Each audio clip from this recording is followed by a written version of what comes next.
हरे कृष्ण. सर्वांचं स्वागत आहे. श्री श्री राधा गोविंद इस्कॉन मंगळुरू तर्फे घेतला जाणारा हा लेव्हल 2 चा उपक्रम आहे, ज्यामध्ये आज आपण अध्याय 14वा गुणत्रय विभाग योगचं अध्ययन करत आहोत. प्रथम आपण मंगलाचरणने सुरुवात करूया. ओम अज्ञानतिमिरान्धस्य ज्ञानाञ्जनशलाकया चक्षुरुन्मीलितं येन तस्मै श्रीगुरवे नमः। श्रीचैतन्यमनोभीष्टं स्थापितं येन भूतले स्वयं रूप कदा मह्यं ददाति स्वपदान्तिकम्। हे कृष्ण करुणा सिन्धो दीनबन्धो जगत्पते गोपेश गोपिका कान्त राधा कान्त नमोस्तुते। तप्त कांचन गौरांगी राधे वृंदावनेश्वरी वृषभानुसुते देवी प्रणमामि हरिप्रिये। नमः ओं विष्णुपदाय कृष्णप्रेष्ठाय भूतले श्रीमते भक्तिवेदांत स्वामी इति नामिने। नमस्ते सारस्वते देवे गौरवाणी प्रचारिणे निर्विशेष शून्यवादी पाश्चात्य देशतारिणे। जय श्री कृष्ण चैतन्य प्रभु नित्यानंद श्री अद्वैत गदाधर श्रीवासादि गौर भक्त वृंद। हरे कृष्णा कृष्णा कृष्णा हरे हरे, हरे राम राम राम हरे हरे। हरे कृष्ण। सर्वात प्रथम आपण श्रीला प्रभुपाद यांना साष्टांग प्रणाम करूया, ज्यांनी आपल्याला समजेल अशा शब्दामध्ये भगवद्गीता आपल्याला समजावून सांगितली। कालच श्रीला प्रभुपाद यांचा आविर्भाव दिवस होता, तर प्रथम आपण त्यांचे आशीर्वाद घेऊया आणि मग अध्ययन वर्गाला सुरुवात करूया। श्री श्री राधा गोविंद इस्कॉन मंगळुरूचे अध्यक्ष नामानिष्ठदास प्रभूजी यांनाही सादर प्रणाम करूया, ज्यांनी हा अभ्यासक्रम आपल्यासाठी बनवला आणि झूमद्वारे सर्वांना उपलब्ध करून दिला। त्यामुळे घरी बसल्या हे अध्ययन आपण करू शकत आहोत। अन्वय माताजींना प्रणाम करते, ज्यांनी मला भगवद्गीता शिकवली तसेच श्लोकांचा अर्थ समजावून सांगितला। सर्व इस्कॉनच्या टीमला धन्यवाद देते, त्यांच्या सहकार्याने आपल्याला हा उपक्रम घेणं शक्य होत असतं। तसंच उपस्थित असणाऱ्या सर्व भक्तांना सादर प्रणाम आणि सर्वांचं परत एकदा स्वागत। तर आपण अध्याय 14वा गुणत्रय विभाग योग यामधले 12 श्लोक पूर्ण केलेले आहेत। थोडीशी उजळणी करूया आधी आपण काय बघितलं त्याची, आणि मग आजच्या श्लोकाकडे म्हणजे 13व्या श्लोकापासून आपण सुरुवात करूया। तर आपण बघतोय की प्रकृतीचे 3 गुण असतात आणि हे 3 गुण जीवाला बद्ध करतात। म्हणजे काय, बंधन असतं। या 3 गुणापैकी एका गुणामध्ये मनुष्य असतो जेव्हा तो प्रकृतीमध्ये असतो। तसंच हे जे 3 गुण असतात त्यांचं नावं काय बघितली आपण, सत्वगुण, रजोगुण आणि तमोगुण। तर ज्या ज्या गुणाच्या प्रभावाखाली तो मनुष्य असतो त्या त्याप्रमाणे त्याची लक्षणं दिसून येतात, त्या त्याप्रमाणे त्याचं वर्तन दिसून येतं।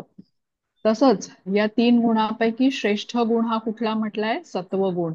पण जरी सत्वगुण श्रेष्ठ असला तरी सत्वगुणातही बंधन आहे, रजोगुणातही बंधन आहे आणि तमोगुणातही बंधन आहे। तिन्ही गुण हे प्रकृतीचे आहेत। भौतिक प्रकृती म्हणजे बद्ध जीव, हे आपल्याला समजायला पाहिजे। या 3 गुणांना जेव्हा आपण पार करू शकतो त्या अवस्थेला गुणातीत अवस्था म्हटलेली आहे किंवा वसुदेव अवस्था असं म्हटलेलं आहे। त्याच वेळेला जेव्हा आपण म्हणजे हे 3 गुणांना पार करू शकतो वसुदेव अवस्थेत किंवा विशुद्ध सत्वगुणामध्ये स्थित होतो, तेव्हा या प्रकृतीच्या बंधनातून आपण मुक्त होऊ शकतो। आणि ही अवस्था प्राप्त करण्यासाठी, 3 गुणांना पार करण्यासाठी या गुणांचे अधिपती म्हणजे मायेचे अधिपती कृष्णांना शरण जाणं हा एकमेव मार्ग आपल्या पुढे असतो। तर सत्वगुणामध्ये बघा आपण समजून घेतलं की तो गुण सगळ्यात श्रेष्ठ आहे। त्यामुळे मनुष्य सत्वगुणात जो स्थित असतो तो थोडासा आनंद प्राप्त करत असतो, कारण तो चुकीची कर्म करत नाही, त्याला योग्य अयोग्याची जाण असते। पण तरीही त्याचा निर्मळ आनंद त्याला मिळत नसतो। आणि आपण म्हणजे तो शरीराने पवित्र असतो, मनाने पवित्र असतो सत्वगुणी व्यक्ती, आणि त्यामुळे तो ज्ञान घेतो आणि त्याप्रमाणे तो वागतो। त्याची इंद्रिय मग तो संयमित करू शकतो, सुख समाधानाने तो शांतीने जगतो। आणि हे करत असतानाच जेव्हा त्याला ज्ञान मिळतं की मनुष्य जीवनाचं महत्व काय आहे, गुरूंच्या म्हणजे गुरूंचं महत्व जीवनामध्ये काय आहे हे जाणून मग तो त्यांच्याकडून ज्ञान प्राप्त करतो, साधना करतो त्याच्यानुसार, आणि मग जी गुणातीत अवस्था आहे त्यापर्यंत तो जाऊ शकतो. आता जो रजोगुण आपण म्हटलं की हा पृथ्वीवरती सगळ्यात प्रबळ असणारा गुण आहे. रजोगुणाचं लक्षण म्हणजे अ, महत्वाकांक्षा आणि सगळं सर्व काही मिळवण्याची, प्राप्त करण्याची अशी इच्छा असते, प्रबळ इच्छा असते. म्हणजे ते मिळालं तरच मी समाधानी. बरं, ते समाधानही फार काळ टिकणारं नसतं. परत इच्छा होते, परत तो व्यक्ती ते प्राप्त करून घेण्याच्या मागे लागतो. म्हणजे समाधानी वृत्ती नसते, असंतुष्टता असते. आणि आपण धृतराष्ट्राचं उदाहरण बघितलं होतं की ज्याला राज्यप्राप्तीची प्रचंड अशी लालसा होती, पुत्रमोहही त्याला होता. तर हे सगळी रजोगुणाची लक्षणं आहेत. रजोगुणामध्ये सगळ्यात महत्वाचं म्हणजे काय असतं? काम. काम म्हणजे अनियंत्रित इच्छा असतात, आणि या इच्छा असल्यामुळेच कामची ऑफशूट्स ज्याला म्हणतात ना, उपफळं, क्रोध आणि लोभ, आणि या इच्छा, कामामुळे ज्या इच्छा त्याला येतात तर त्या पूर्ण झाल्या तर त्याला अजून पाहिजे, जे मिळालंय त्याच्यात समाधान नाही, त्यामुळे लोभ येतो, आणि नाही पूर्ण झाल्या त्या इच्छा, कामना पूर्ण नाही झाल्या तर क्रोध येतो. तर त्यामुळे काम त्याचं खूप प्रबळ असतं. आणि काम आपण बघितलं, कामाचा गुणधर्मच आहे, कधी शमत नाही, कधी तृप्त होत नाही. त्यामुळे ज्या इंद्रिय तृप्तीच्या इच्छा असतात त्या भडकतच जातात, कितीही पुरवल्या तरी थांबत नाहीत त्या. आणि अशा मध्ये हा सगळा रजोगुणी व्यक्ती अडकलेला असतो, काम, क्रोध आणि लोभ ह्याच्यामध्ये. आणि हे करत असताना त्याचं मन कसं असतं? अशांत असतं, आणि अशांत मनाने तो ज्ञानही घेऊ शकत नाही. आता आपण आज तमोगुणाची लक्षणं बघूया की तमोगुणामध्ये जेव्हा वाढ होते त्यावेळेला काय मनुष्यामध्ये लक्षणं दिसतात. हरे कृष्ण. सायली माताजी, वाचता श्लोक तुम्ही? हो हो. हा, आणि मग हरे कृष्ण मिनल माताजी, तुम्ही अनुवाद वाचा. चालेल. हा. अप्रकाशो प्रवृत्तिश्च प्रमादो मोह एव च तमस्येतानि जायन्ते विवृद्धे कुरु नन्दन. हरे कृष्ण. हरे कृष्ण. हे कुरुनंदन, जेव्हा तमोगुणामध्ये वृद्धी होते तेव्हा अंधकार, निष्क्रियता, मूर्खपणा आणि मोह हे प्रकट होतात. तात्पर्य पण वाचायचंय? नाही, मी समजावून सांगते. तर हम्म. आता तमोगुण, हा आपण तिसरा गुण बघतोय. आता सत्वगुण बघून झाला आपला, रजोगुण हो. बघून झाला, आता इथे तमोगुणाची वाढ झाली तर काय होतं? तमोगुणाचं पहिलं प्रथम लक्षण काय आहे बघा? अज्ञान आहे. आणि अज्ञानामुळे अंधकारमय जीवन तो व्यक्ती जगत असतो, आणि निरर्थक अशी कार्य करत असतो. आणि त्याच्या अज्ञानामुळे कसल्या इच्छा आता त्याच्यामध्ये येतील याचा काही नेम नसतो, कारण योग्य अयोग्य समजण्यासाठी त्याला ज्ञानच नसतं. भ्रमित, गोंधळलेल्या अवस्थेत असतो. तसंच तो आळशी असतो बघा. आलस्य, प्रमाद आणि निद्रा या तीन गोष्टींचा त्याच्यामध्ये अत्याधिकपणा आढळतो. तर त्यामुळे तो मोठी मोठी स्वप्न बघत असतो, पण ती पूर्ण करण्यासाठी त्यावर कुठलीही कृती करताना तो दिसत नाही. शरीर त्याचं अगदी व्यवस्थित आहे, निरोगी आहे, सुदृढ व्यक्ती आहे, पण तरी तो परिश्रम करण्याचं मात्र त्याची इच्छा नसते. म्हणजे हे अशा प्रकारे ह्या अज्ञानामध्ये जगत असतो, आणि ह्या जगण्याचा परिणाम कालांतराने त्याला दिसतच असतो. म्हणजे कसं त्याचं आयुष्य असतो, पशुवत असं आयुष्य असतं. मनामध्ये इच्छा आली की तो ती गोष्ट करणार. आता आपण ह्या तीन गुणांमधलं समजून घेतलेलं आहे बघा. सत्व गुणामधला व्यक्ती जरा योग्य अयोग्याची त्याला जाण असते, म्हणून तो त्याप्रमाणे वागतो आणि थोडा आनंद प्राप्त करत असतो. रजोगुणातल्या व्यक्तीला ज्ञान असतं योग्य अयोग्याचं, नाही असं नाही, पण तरीही त्याच्या कामना जास्त प्रबळ असतात, त्यामुळे भौतिकाकडे त्याचं आकर्षण जास्त असतं, आणि योग्य ती गोष्ट करण्यापेक्षा काय माझ्या फायद्याचं आहे हे करण्याकडे त्याचा कल असतो.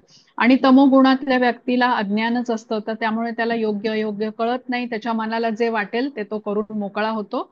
आणि तीनही गुणामध्ये जे जे प्रकारे जे कार्य केलं जातं त्याचा त्याचा परिणाम त्या लोकांना भोगावा लागतो. आता आपण रजोगुणी व्यक्तीकडे येऊया. आपण रजोगुणी व्यक्ती म्हटलं, हा मधला पार्ट आहे बघा रजोगुण. सत्वगुण एक भाग झाला आणि तमोगुण दुसऱ्या पार्टला झाला, पण हा रजोगुण हा फार महत्वाचा पण आहे. आता आपल्या मनामध्ये प्रश्न उठतो की बाबा जीवनात काही महत्वाकांक्षा मग ठेवायचीच नाही का? आपण म्हटलं ना, रजोगुणातला सगळ्यात महत्वाचा जो भाग असतो तो महत्वाकांक्षा किंवा लोभी असतो तो व्यक्ती. मग आता आपल्या मनामध्ये इच्छा आहे एखाद्या गोष्टीची का तो लोभ आहे, हे कसं समजावायचं, हे कसं ठरवायचं? तर आपण बघा, नेसेसिटी वर्सेस लक्झरी किंवा नीड्स वर्सेस वॉन्ट्स हे नेहमी डिस्कस करत असतो. आता उदाहरणाने समजून घेऊया. बघा, तर ज्याचा एखादा एक धनाढ्य व्यक्ती आहे आणि खूप मोठा त्याचा बिझनेस आहे, अनेक ऑफिसेस आहेत आणि त्या वेगवेगळ्या ऑफिसमध्ये जाऊन त्याला लक्ष ठेवावं लागतं. त्यासाठी तो सतत म्हणजे इकडून ह्या ऑफिसमधून त्या ऑफिसमध्ये जातो आणि ते जात असताना गाडीचा वापर तो करतो. आता असा धनाढ्य व्यक्ती जेव्हा एखादी मोठी गाडी घेतो तेव्हा त्याला त्याची गरज असते. बघा, त्याच्या कामाचं स्वरूप तसं आहे. पण आता एखादा सामान्य व्यक्ती अशी एखादी मोठी गाडी घेईल आणि तीही गरज नसताना कर्ज काढून, तेव्हा ती मग त्याच्यासाठी काय होते, लक्झुरी ठरते. म्हणजे अनावश्यक असा तो खर्च होतो तिथे. तर त्यासाठीच आपली इच्छा ही अम्बिशन आहे का ओव्हर अम्बिशन आहे, हे आपल्याला समजावून घ्यायला हवं. आता आपण आपल्याकडे बघा, आपण बाहेर जाताना कुठे पाण्याची बाटली आजकाल आपल्या बरोबर ठेवतो. तर ती 1 लिटरची पाण्याची बाटली असेल तर आपल्याला त्याच्यामध्ये साधारण हवं तेवढं पाणी घेऊन आपण निघतो. आता आपण ठरवलं की बाटली 1 लिटरची आहे, ह्याच्यामध्ये 1 लिटर नाही 2 लिटर पाणी बसवायला पाहिजे. ते बसणं शक्य नाही. म्हणजे जेवढं बाटलीची क्षमता आहे तेवढंच ते पाणी बसेल. तशीच प्रत्येकाची क्षमता असते, एक सीमित शक्ती असते. प्रत्येक वाहनाची जशी एक स्पीड लिमिट असतं. बघा, तुम्हाला आठवत असेल तर काही वर्षांच्या पूर्वी लुना नावाचं एक टू व्हीलर खूप प्रसिद्ध होतं. कॉलेजमध्ये वगैरे जाताना मुली लुना घ्यायच्या. पण त्याची ना एक स्पीड लिमिट होती. एका ठराविक लिमिटच्या बाहेर ते वाहन स्पीड घेऊ शकत नसे. म्हणजे एक मॅक्सिमम त्याचं स्पीड होता. तसंच आपल्याला प्रत्येक व्यक्तीची ती क्षमता असते. ते विशिष्ट प्रकार म्हणजे विशिष्ट क्षमतेचाच तो प्रत्येक व्यक्ती असतो. शरीराची पण माणसाच्या एक क्षमता असते आणि या क्षमतेचा, जो प्रत्येकाला मिळालेली क्षमता आहे, या क्षमतेचा पूर्ण वापर आपण करू शकतो. पण आपला तहान विसरून, झोप विसरून, भूक विसरून, आपलं घरदाराला विसरून महत्वाकांक्षा गाठायची, असं कोणी त्या महत्वाकांक्षेच्या मागे पळू लागला तर मग जीवनामध्ये त्याला अनेक प्रकारचं नुकसानही प्राप्त होऊ शकतं. त्याचं कुटुंब त्याच्यापासून दुरावतं, पत्नी मुलं दुरावतात, कारण तो पैसे कमवण्याच्याच मागे एवढा लागलेला असतो की इथे आपली कर्तव्य जे काही आहे, घरातला एक मोठा व्यक्ती म्हणून, पत्नीसाठी पती म्हणून त्याचा एक भूमिका असते, मुलांसाठी पिता म्हणून भूमिका असते, ते तो निभावत नाही. स्वतःच्या तब्येतीकडे तो व्यक्ती व्यवस्थित लक्ष पुरवत नाही आणि ह्याचा परिणाम कालांतराने दिसून येतो. तेव्हा त्या व्यक्तीला मग काहीतरी हार्टचे प्रॉब्लेम्स वगैरे होतात आणि त्यामुळे असं म्हटलं जातं की हा रजोगुणामधला जो अतिलोभ असतो ना, हा बरोबर नाही व्यक्तीसाठी. म्हणजे जीवनामध्ये एक प्रकारचं मर्यादा हवी, संतुलन ज्याला म्हणतो ना, की भौतिक जीवनामध्ये बघा आपल्याला स्वधर्म तर करायचंच आहे आणि आध्यात्मिक जीवनामध्येही थोडीशी प्रगती करायची आहे. कृष्ण अर्जुनाला म्हणतात ना की माम अनुस्मर युद्धच, म्हणजे माझंही स्मरण ठेव आणि युद्ध पण कर. तर शरीराला जसं निरोगी ठेवायला आपण व्यायाम करतो, पण आता हा व्यायाम एवढा करायचा की भगवंतांचाच विसर पडायला लागेल आपल्याला, तर हे बरोबर नाही. म्हणजे जीवनामध्ये आता कोणी पैसा कमवतात, लोक व्यवसाय करतात, मग त्याच्यामध्ये प्रगती करून घरं बांधतात मोठी, पण हे करताना लोभापायी त्याच्यामध्ये गुंतून पडतात लोक. आणि मग मी कोण आहे, भगवंत कोण आहे, ही जी मूलभूत मनुष्य जन्माचे पडणारे प्रश्न आहेत ना, जिज्ञासा आहे, असे विचार त्यांच्या मनामध्ये चुकून सुद्धा येत नाहीत आणि आंधळा होऊन ते या गोष्टींच्या मागे लागतात. ही जी गोष्ट आहे ना, याला तो रजोगुणातली ओव्हर अम्बिशन म्हटलंय, अति महत्वाकांक्षा, जी योग्य नाही. आता जो व्यक्ती तमोगुणात आहे ना, तो पण दुःख भोगतोच आहे आणि तो दुसऱ्यालाही दुःखी करतोय. तर दुःख का भोगतोय, कारण त्याला स्वतःलाच हे अज्ञान आहे की कुठली गोष्ट योग्य आणि कुठली गोष्ट अयोग्य. पण त्याला दुसऱ्याला दुःखी करण्यामध्येही आनंद असतो. हे त्या तमोगुणातल्या व्यक्तीचं लक्षण आहे बघा. तसंच जो रजोगुणात आहे त्याच्यामध्ये सतत हा कामाग्नी जळत असतो. रजोगुण म्हणजे असंख्य न संपणाऱ्या इच्छा, ज्याला आपण काम म्हटलं, आणि त्यामुळे त्याला समाधान नसतं. कधी खूप धन जरी असलं त्याच्याकडे तरी रजोगुणी व्यक्ती त्यात संतुष्ट नसतो. पण सत्वगुणी हा ज्ञानी आहे, सुखी असतो. त्यामुळे योग्य अयोग्य हे त्याला कळतं आणि जरी तो सुखी असला तरी तो इतरांनाही तो आनंद देण्याचा त्याचा प्रयत्न असतो. हे सत्वगुणी व्यक्तीचं विशेष आहे. दान करतो सढळ हाताने, कोणालाही काही मदत हवी असेल ती तो करतो, प्रत्युपकाराची अपेक्षा न ठेवता तो दान करतो आणि मदत करतो. आता ही जी कार्य सत्वगुणी व्यक्ती करतो ना, ती त्याच्यासाठी स्प्रिंग बोर्ड सारखी कामं करतात. स्प्रिंग बोर्ड म्हणजे बघा, पोहणारे जे असतात ना, ते पोहण्याच्या तलावात उडी मारण्याच्या आधी त्या स्प्रिंग बोर्ड वरून उडी मारतात, म्हणजे त्यांना उंच उडी घेता येते. तशीच ही जेव्हा कार्य सत्वगुणी व्यक्ती करतो, दान करतो, लोकांना मदत करतो, परोपकार करतो, तर ही कार्य त्याला उन्नत करतात विशुद्ध सत्वगुणापर्यंत. विशुद्ध सत्वगुण म्हणजे काय? तिन्ही गुणांच्या ज्या वरची गुणातीत अवस्था म्हटलेली आहे, वसुदेव अवस्था, तिथपर्यंत पोहोचवण्यासाठी ही कार्य त्याला मदत करतात. सत्वगुणाची विशेषताच आहे की योग्य अयोग्य ठरवण्याची क्षमता त्याच्यामध्ये. तर त्यामुळे व्यक्ती मला कोणाबरोबर संग केला पाहिजे हे तो ठरवू शकतो, कारण जसा संघ असेल तसंच वर्तन व्यक्ती करतो, म्हणजे प्रभावित होतो तो. त्या व्यक्तीची जीवनशैली, तो कुठल्या लोकांच्या बरोबर वेळ घालवतो यावरून ठरते, त्यांच्या कोणा व्यक्तींच्या संगतीत तो राहतो. तर त्यामुळे कुठला गुण आपल्यावरती प्रभाव टाकणार हे ठरत असतं बघा. आणि हे आपल्याला समजून घ्यायला हवं. आपण लहान मुलांना लक्ष ठेवतो ना, त्यांचे मित्र कोण आहेत, त्यांचं कारणच हे आहे, कारण ज्यांच्या बरोबर त्यांचं जास्त उठण्या बसण्याचा वेळ घालवतील ते, तर तसा प्रभाव त्यांच्यावर पडतो. तर रॅन्डमली कोणाबरोबरही त्यांच्या म्हणजे त्यांनी मैत्री करू नये हे सांगते, बघितलं, लक्ष ठेवलं जातं. पण जर जीवनामध्ये आपल्याला एखादं विशिष्ट ध्येय गाठायचं असेल, तर त्या ध्येयापासून दूर नेतील अशा गोष्टी करणं हे आपल्यासाठी बरोबर होणार नाही. जसं आता गाडी बघा, ड्रायव्हर चालवतोय, तर तो स्टिअरिंग व्हील आपल्या हातात पकडून असतो आणि योग्य दिशेला गाडी तो घेऊन जातो, वळवतो, कधी सरळ नेतो, कारण त्याने ते हातात पकडलेलं असतं. आता ड्रायव्हर जर का, विचार करा, सीटवर मागे आरामात टेकून बसला आणि स्टिअरिंग व्हील त्याने हातातून सोडून दिलं, तर गाडी कुठच्या कुठे भरकटत जाईल. तशीच ही जीवनाची दिशा आपण ज्ञान घेऊन ठरवली पाहिजे. जे आपण गुरु परंपरेतून ज्ञान घेतो तिथून आपल्याला योग्य कळतं, आपल्याला खरं काय जीवनाचं ध्येय आहे हे आपण समजू शकतो. म्हणजे लक्षात काय घ्यायचं की विशुद्ध सत्व गुण आपल्याला जर का गाठायचं ध्येय आपण बाळगलं नसेल, तर आपण सत्वगुणात टिकू शकणार नाही फार काळ. हे बघा, हे खूप महत्वाचं आहे. आपण म्हटलं ना, सत्वगुणी ज्ञानी असतो, पण सत्वगुणी व्यक्तीला जेव्हा ज्ञानाचा अभिमान येतो की माझंच ज्ञान सर्वात अधिक आहे, गर्व येतो त्याला त्या गोष्टीचा, तेव्हा तत्क्षणी त्याचं रजोगुणामध्ये येतो तो. आणि रजोगुणी म्हणजे कसा आहे, ज्याला घमेंड आहे, फॉल्स प्राईड आहे. तसंच आता सत्वगुणी व्यक्ती आनंदी पण असतो, सुखी असतो, पण त्यामुळे मग त्याला आळस येतो किंवा तो मंदावतो त्याच्या प्रगतीकडे, आणि त्यामुळे तो तमोगुणात जातो. म्हणजे ज्याला आपण आत्मसंतुष्ट, कॉम्प्लेसेंट म्हणतो ना, तसं की बाबा हा खूप झालं, खूप ज्ञान घेतलं मी, अशी त्याची जेव्हा भावना होते तेव्हा तो तत्क्षणी तमोगुणामध्ये जातो. तर मग त्यातून प्रगतीकडे जाण्याची किंवा सुधारणा घडवून आणण्याची त्याची इच्छा थांबते, तो प्रयत्न त्या दृष्टीने करत नाही, म्हणून सत्वगुणी व्यक्ती ही तमोगुणाकडे जातो. त्यामुळे सत्वगुणामध्ये टिकून राहण्यासाठी आणि तिथून पुढे प्रगती करण्यासाठी कृष्ण भावनेचा आधार घेणं हा एकमेव मार्ग आहे.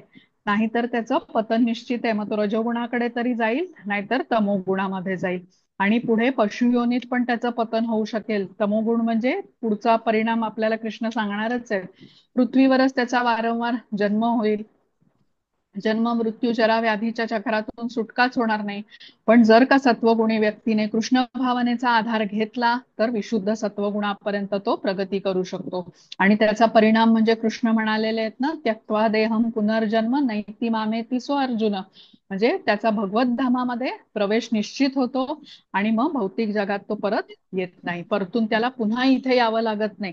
तर हे जे 3 गुणांचं बंधन जर का तोडायचं असेल आपल्याला, ते केव्हा तुटू शकतं, जेव्हा आपण विशुद्ध सत्वगुणामध्ये जातो. विशुद्ध सत्वगुण म्हणजे प्रकृतीच्या बाहेर, या भौतिक प्रकृतीमध्ये नाही जन्म. मग त्यासाठी सत्वगुण हा प्लॅटफॉर्म आहे, तिथून आपली प्रगती होऊ शकते किंवा अधोगती पण होऊ शकते. आता 14वा बघूया. हो, हरे कृष्ण. हरे कृष्ण. यदा सत्वे प्रवृद्धे तु प्रलयं याति देहभृत् तदोत्तमविद्याल्लोकान् अमलान् प्रतिपद्यते. हरे कृष्ण. हरे कृष्ण.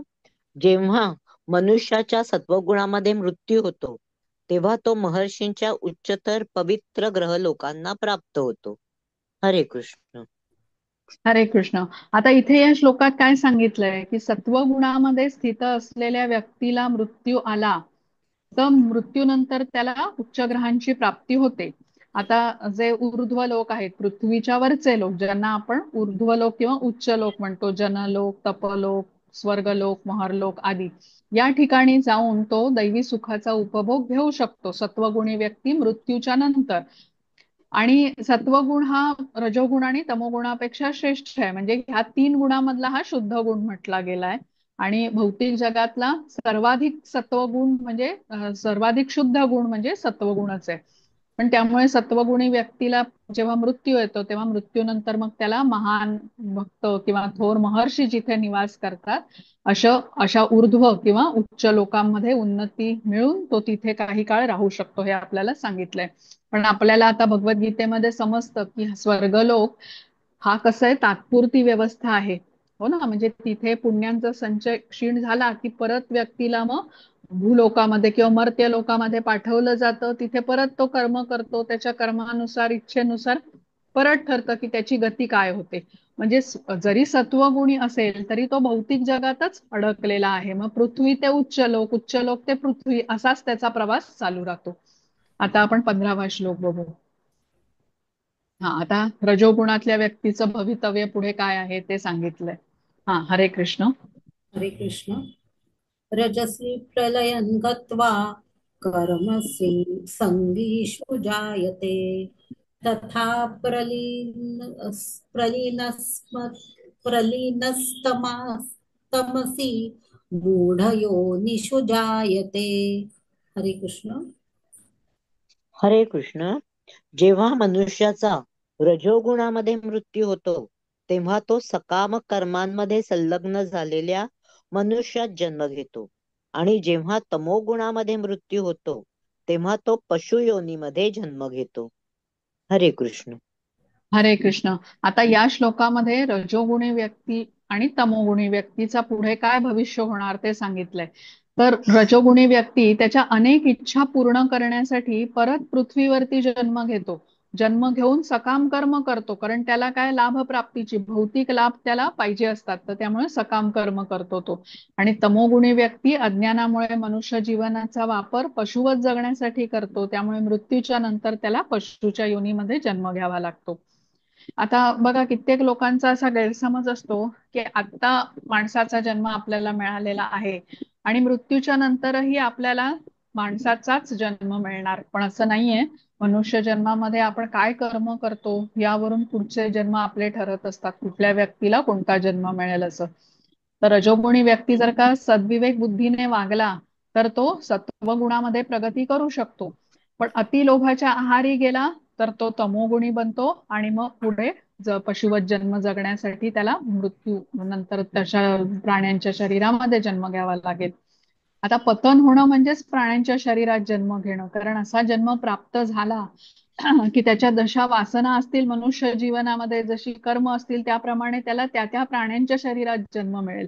मग तो कीटक असेल, कृमी असेल, कुठला वाघ असेल, काही म्हणजे त्याला मिळू शकेल. जे आपण लेवल 1च्या मध्ये एकदा स्लाइड बघितली होती, तुम्हाला आठवत असेल तर, जी गरुड पुराणाच्या आधारावरती तयार केली होती, की एखादी स्त्री असेल जिला खूप कमी कपडे घालायला आवडत असतील तर तिला कदाचित वृक्षाचा जन्म मिळेल जिथे तिला विवस्त्र राहता येईल. किंवा एखादा व्यक्ती आता जो अनियंत्रितपणे मांसाहार करत असेल मनुष्य जन्मामध्ये, तर त्याला वाघासारख्या हिंस्त्र पशुचं शरीर प्राप्त होऊ शकतं. किंवा एखादा खादाड असेल, हावरट असेल, जो काही विचार न करता कसंही दुर्गंधीयुक्त शिळं अन्नही खात असेल, तर त्याला डुकराचं शरीरही मिळेल. म्हणून मनुष्य जन्माचं महत्व लक्षात घेऊन आपल्याला कृष्ण भावनेमध्ये संलग्न करून घेणं हे आपल्यासाठी हितकारी, अन्यथा जन्म मृत्यूच्या चक्रामध्ये आपण सदैव अडकून पडू. आता तमोगुणामध्ये असलेल्या सर्वांच्यासाठी इथे एक सूचना कृष्णांनी दिली बघा, की भविष्यात त्यांना प्राण्यांचा जन्मही मिळू शकतो. आता मिळालेला मनुष्य जन्म आपण काय करण्यामध्ये घालवला यावरून हे भवितव्य ठरलेलं आहे. तमोगुणी व्यक्तीने आहार, निद्रा, भय, मैथुन हेच केलेलं आहे, याशिवाय काहीच केलं नाही.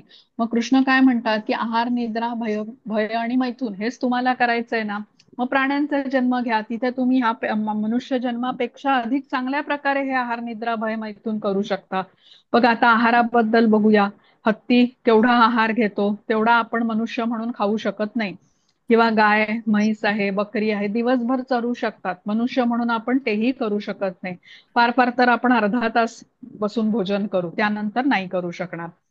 आता निद्रा म्हणजे झोप, जसं आपण म्हटलं काही अस्वल असतात जी शीत प्रदेशामध्ये आढळतात, ती 6 6 महिने झोपतात, पोलार बेअर्स वगैरे. किंवा आपल्या घरी कुत्रा मांजर असेल तर आपण बघतो तर तेही खूप वेळ झोपू शकतात, पण आपण असं नाही करू शकत मनुष्य म्हणून. भयाबद्दल बोललं तर पक्षी आहेत, जराशी हालचाल झाली तर ते उडून जातात. प्राण्यांनाही भय असतं. 4 पाय पण त्यांना मिळालेले असतात, त्यांचा वापर करून ते आपल्यापेक्षा अधिक लवकर पळू शकतात. आणि उड्या पण मारू शकतात, झेप घेऊ शकतात त्यांच्या सुरक्षेसाठी. आता हे पण म्हणजे मनुष्य म्हणून आपल्याला ही क्षमता प्राप्त नाहीये. आणि मैथून तर माकडं जेवढी पिल्ल जन्माला घालतो किंवा पक्षी अनेक वेळा दिवसातून करू शकतात, मनुष्य म्हणून आपण तेही करू शकत नाही. त्यामुळे कृष्ण काय म्हणतात की मनुष्य जीवन तुम्ही जर का आहार निद्रा भय मैथून यामध्येच गमावत असाल तर मग पशुचं शरीर घ्या आणि अधिक चांगल्या प्रकारे हेच करा, म्हणजे भोग करा. तर इथे लक्षात घेऊया की मनुष्याचं शरीर हे प्राण्यांच्या सारख्या मर्यादेच्या बाहेर उपभोग करू शकत नाही. आपण प्रमाणाबाहेर आहार घेतला तरी आपण आजारी पडतो, प्रमाणाबाहेर झोपलो तरी आजारी पडतो.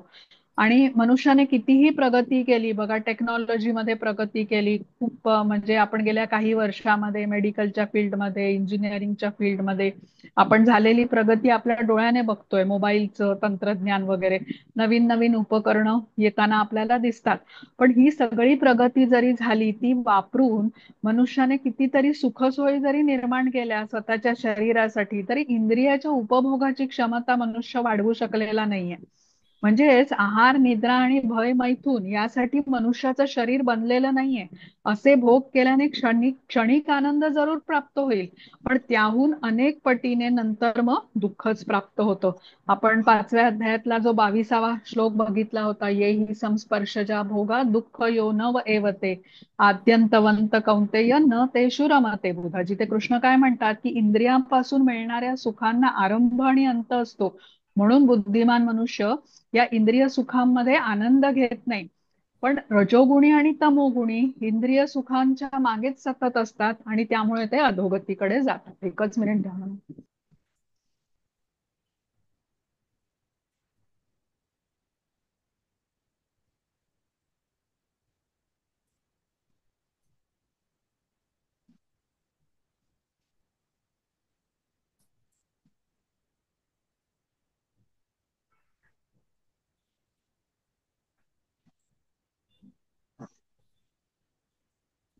हा, तर हे आपण बघितलं की जे भोग असतात ते मर्यादा बाहेर करून आपण व्यवस्थित जीवन जगू शकत नाही. आपल्याला दुःखच प्राप्त होतं. क्षणिक आनंद जरी प्राप्त झाला तरी कालांतराने दुःखच मिळतं. आता तमोगुणी व्यक्तीला पशुचा जन्म मिळतो असं कृष्ण म्हणाले तिथे. पशुचं जीवन हे कसं आहे, अतिशय संघर्षमय असतं. कष्टाचा जन्म आहे, यातना भोगण्यासाठीच पशुचं शरीर मिळालेलं आहे. भोगयोनी म्हटली जाते. कर्मयोनी केवळ माणसाचं शरीर आहे, जिथे आपण जिज्ञासा ठेवून ज्ञान प्राप्ती करून घेऊ शकतो आणि आपली प्रगती करू शकतो. म्हणजे आपण परिणामामध्ये बदल घडवून आणण्याची क्षमता केवळ माणसाच्या शरीरामध्ये आपल्याला मिळते. जन्म मृत्यूच्या चक्रातून आपण कायमचे बाहेर पडू शकतो या जन्मामध्ये, म्हणजे ज्ञान घेऊन आपण योग्य प्रकारे ते वापरलं तर. त्यासाठी तमोगुणातून रजोगुणाकडे आणि रजोगुणातून सत्वगुणाकडे प्रगती करायला हवी. पण हे कधी शक्य असतं? गुरूंची कृपा झाली तर. कारण आध्यात्मिक ज्ञान प्राप्त केल्याशिवाय ही असं म्हणजे ही प्रगती कोणीही करू शकत नाही. सत्वगुणी व्यक्ती पण विशुद्ध सत्वगुणाकडे जेव्हा प्रगती करतो तेव्हा आध्यात्मिक गुरूंच्या मार्गदर्शनाखालीच करू शकतो. आणि तमोगुणी व्यक्ती किंवा रजोगुणी व्यक्ती यांना तर गुरूंचं मार्गदर्शन म्हणजे कृपा, त्यांचं भाग्यच म्हटलं पाहिजे जर का त्यांच्यावर गुरूंची कृपा झाली, गुरूंची भेट झाली म्हणूया तर. आता तमोगुणी 3 गुणांना पार करू शकतो जेव्हा गुरूंची कृपा त्याच्यावर होते आणि त्यांच्या उपदेशाप्रमाणे तो मान्य करतो सगळं राहणं आणि त्याप्रमाणे आचरण करतो. तर आपल्याला 3ही गुणांच्या वरती असलेल्या विशुद्ध सत्वगुणामध्ये स्थित होण्यासाठी आता इथे कृष्ण सांगतायत. आणि आपण आधी बघा लेव्हल 1च्या ह्याच्यामध्ये मृगारीची गोष्ट बघितली होती, जो शिकारी होता, प्राण्यांना अर्धमेलं करून सोडत असेल. तुम्हाला आठवत असेल ती, हो ना. आणि नारद मुनींची कृपा झाली. आता हा मृगारी कुठल्या गुणात होता बरं, तुम्हाला काय वाटतं? मृगारीचा गुण कुठला होता? सत्वगुण होता, रजोगुण होता का तमोगुण होता? तमोगुणात होता, बरोबर ना. आता तमोगुणी व्यक्तीवरती जोपर्यंत गुरूंची कृपा होत नाही तोपर्यंत काही शक्यता नसते. पण आता इथे नारद मुनींची कृपा झाली, त्याने ज्ञान घेतलं नारद मुनींकडून आणि उपदेश मानला, त्यामुळे त्याच्यामध्ये योग्य ते बदल त्याने घडवून आणले. म्हणजे गुरूंची कृपा असेल तेव्हाच शक्य होतं की तमोगुणी व्यक्ती मग ह्याच्यातून बाहेर पडू शकतो, त्या अज्ञानातून. स्वबळावरती तमोगुणातून आणि रजोगुणातून बाहेर पडणं हे अशक्य आहे. रजोगुणी आणि तमोगुणी व्यक्तीचं काही भाग्य असेल तरच आध्यात्मिक गुरुची त्याला प्राप्ती होऊ शकते, म्हणजे अन्यथा नाहीच. त्यांचं पण प्रारब्ध काहीतरी चांगलं असेल तर त्यांना ते हा नारद मुनी असेल, भेटले ना, एवढं बरोबर. पाप कुठेतरी करून पण. पुण्यकर्म केलं असेल, कुठेतरी कुठल्या तरी कृष्णाच्या भक्ताला जाणते अजाणतेपणे काहीतरी आनंद दिला असेल, म्हणूनच ही संधी समोर आली. आता संधी समोर आणण्याचं काम तर कृष्ण सतत करतात, कारण बद्ध जीवाला भगवत धामात यावं ही त्यांची, कृष्णांची इच्छा असतेच. हा म्हणजे पण तमोगुणी व्यक्तीला आणि रजोगुणी व्यक्तीला समोर आलेली संधी आहे हेच समजत नाही, कारण अज्ञान. म्हणजे आपण म्हटलं ना, महात्म्याला तो सामान्य व्यक्ती समजतो आणि सामान्य व्यक्तीला महात्मा समजतो तमोगुणी व्यक्ती. आणि कुठला आध्यात्मिक गुरु समोर आला तर तो म्हणणार आहे काय बोलतायत काय माहिती नाही, हो ना, माझ्या भल्याचं हिताचं बोलतच नाहीयेत. आता हे भाग्याचीच गोष्ट आहे. तर जशी मृगारीची बदल घडून आणला तसंच अजूनही उदाहरणं आहेत. आठवतायत का तुम्हाला एखादी गोष्ट अशी सांगता येते? आपण या ज्या गोष्टी बघितल्या आहेत काही, त्याच्यामधली एखादी गोष्ट तमोगुणातून त्याने प्रगती करून तो सत्वगुणामध्ये आला. हा वाल्मिकी. वाल्मिकी, बरोबर, वाल्मिकीची गोष्ट आहे, हो ना. असंच आहे, म्हणजे मृगारी सारखंच आहे, तमोगुणात होता आणि मग नारद मुनींची कृपा झाली, त्यामुळे सत्वगुणामध्ये प्रगती केली. तसंच हरिदास ठाकूर आणि लक्षा हिरा, हा, त्यांना विचलित करण्याच्या हेतूने ती आली होती, हरिदास ठाकूर यांना. पण हरिदास ठाकूरांची कृपा झाली, उपदेश मान्य केला तिने आणि मग तीही मोठी वैष्णवी बनली. तर हे म्हणजे आध्यात्मिक गुरूंचं सान्निध्य त्यांना प्राप्त झालं तर हे होऊ शकतं. जसे हिप्पी आणि श्रीला प्रभुपाद यांचंही उदाहरण आपल्याला घेता येतं. पण त्यांचं भाग्य असलं पाहिजे तेवढं, म्हणूनच ते संपर्कात आले आणि मग त्यांनी त्याप्रमाणे प्रयत्न केले. आता 16वा बघूया. हा, हरे कृष्ण. हरे कृष्ण. कर्मण्यस्य सकृतस्याहु सात्विकं निर्मलं फलं रजस रजसस्तु फलं दुःखम् अज्ञानं तमसः फलम्. हरे कृष्ण. हरे कृष्ण. पुण्यकर्माचे फळ शुद्ध असते आणि ते सत्वगुणामध्ये असल्याचे म्हटले जाते. परंतु रजोगुणामध्ये केलेल्या कर्माचे फळ म्हणजे दुःख आहे आणि तमोगुणामध्ये केलेल्या कर्माचे फळ म्हणजे मूर्खपणा आहे. हरे कृष्ण. हरे कृष्ण. आता या श्लोकामध्ये सत्वगुणी, रजोगुणी आणि तमोगुणी या गुणाच्या मध्ये केलेल्या कर्माचा परिणाम काय होणार आहे याबद्दल कृष्णांनी सांगितलंय. सत्वगुणात केलेलं जे कार्य असतं त्याचं फळ शुद्ध असतं, सात्विकम निर्मलम फलम. रजोगुणात केलेल्या कार्यामुळे दुःख मिळतं, लोभ वाढतो. रजोगुणी कार्य कसं आहे, सुरुवातीला सुख देणारं, आनंद देणारं, पण अंततः दुःख मिळतं.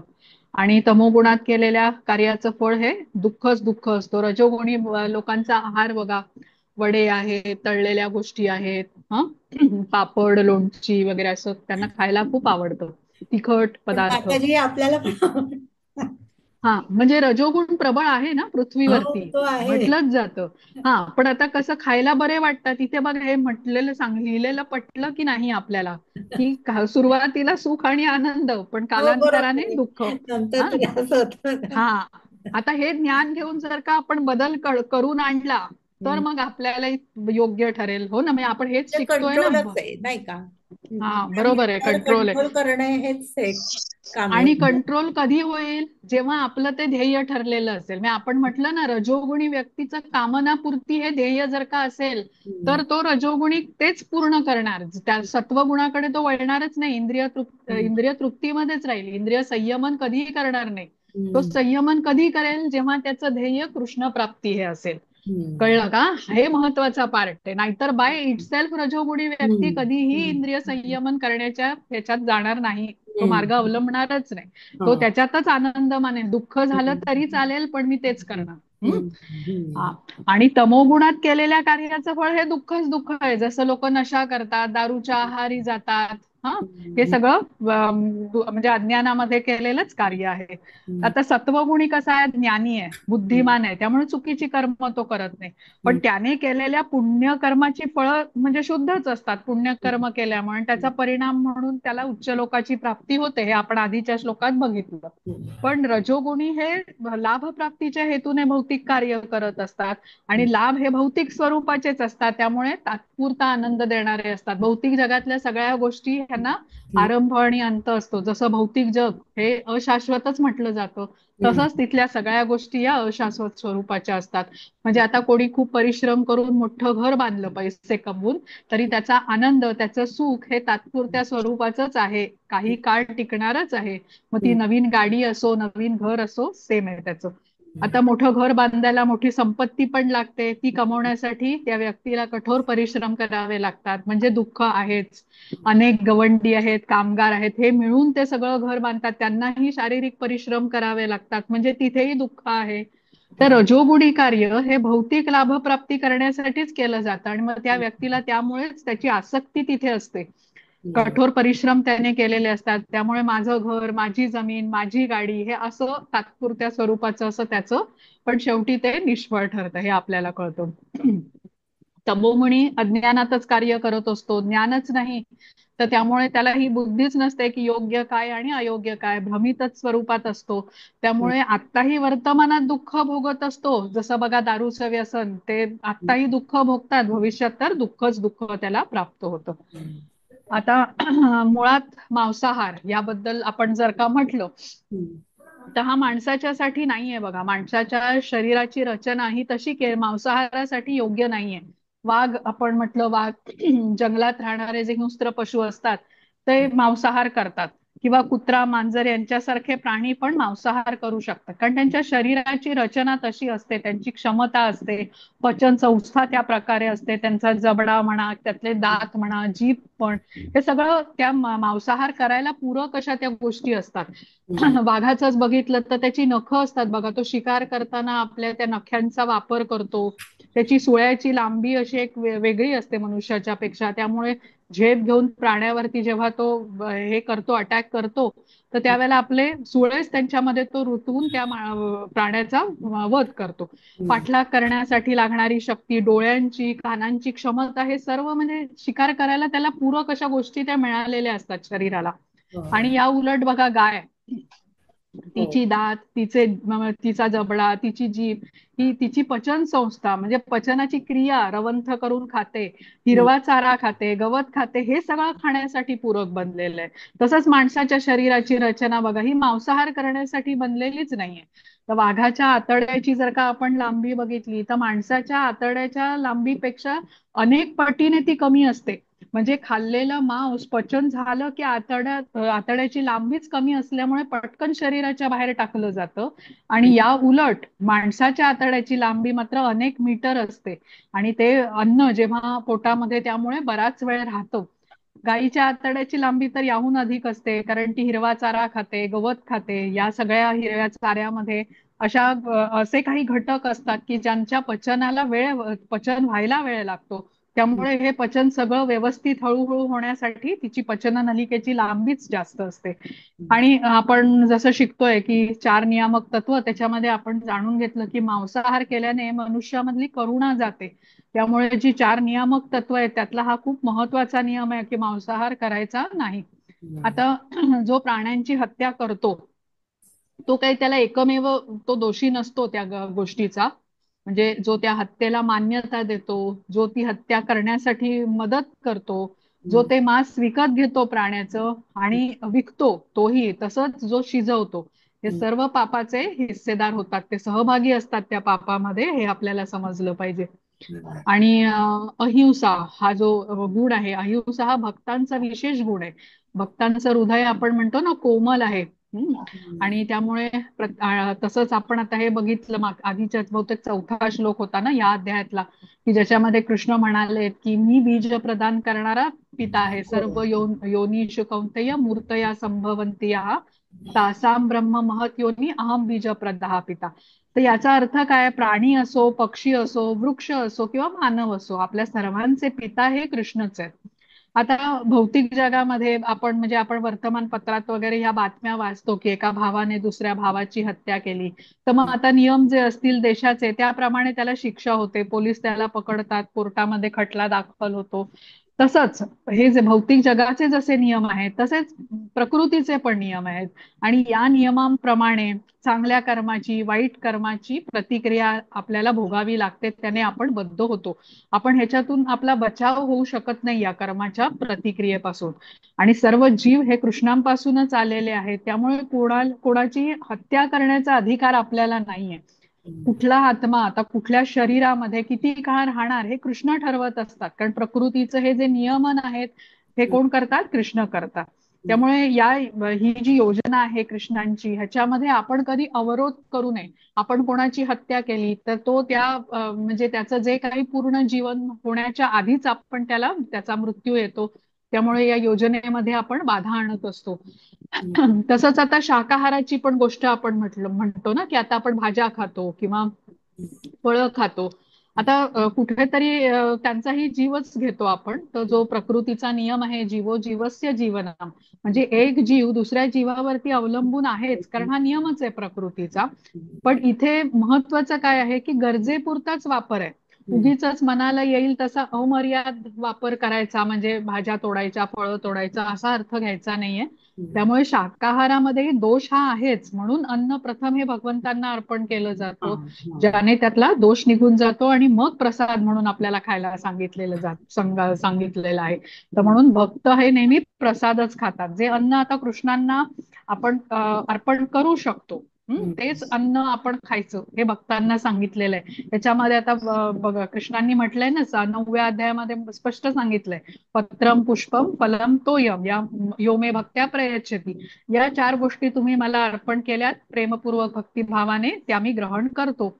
तर त्यामुळे इथे कुठेही मांसाहाराचा उल्लेख नाही. यामधल्या काहीही आपण जे कृष्णांना अर्पण करू शकतो ते गोष्टी आपणही प्रसाद म्हणून ग्रहण करू शकतो. आपल्या इंद्रिय तृप्तीसाठी किंवा आपल्या जिभेच्या स्वादासाठी कृष्णांना अर्पण न करता जेव्हा आपण कुठलंही अन्न ग्रहण करतो, शाकाहारी जरी अन्न ग्रहण केलं कृष्णांना अर्पण न करता, तर ते आपल्याला बंधनामध्ये अडकवतं. ते पापच आहे. 3.13 मध्ये हे आपल्याला सांगितलंय.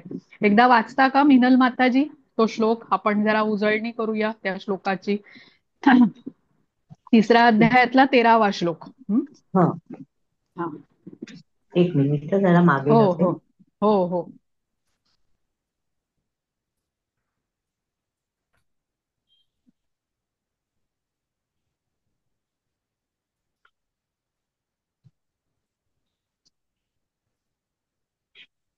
अन्नात अन्नात् भवती. भवन्ति तो न. हा. हरे कृष्ण. अन्नात् भवन्ति भूतानि पर्जन्यात् अन्न संभवः यज्ञात् भवति पर्जन्यो यज्ञः कर्म समुद्भवः. हरे कृष्ण. सर्व हा प्राणी अनुभव. मात्र अन्नधान्यावरती जगतात, जे पावसापासून उत्पन्न होते. पाऊस यज्ञापासून उत्पन्न होतो आणि यज्ञ विहित कर्मापासून होतो. हरे कृष्ण. हा, हाच आहे ना श्लोक? एक तो मिनिट. 13वा हाच आहे.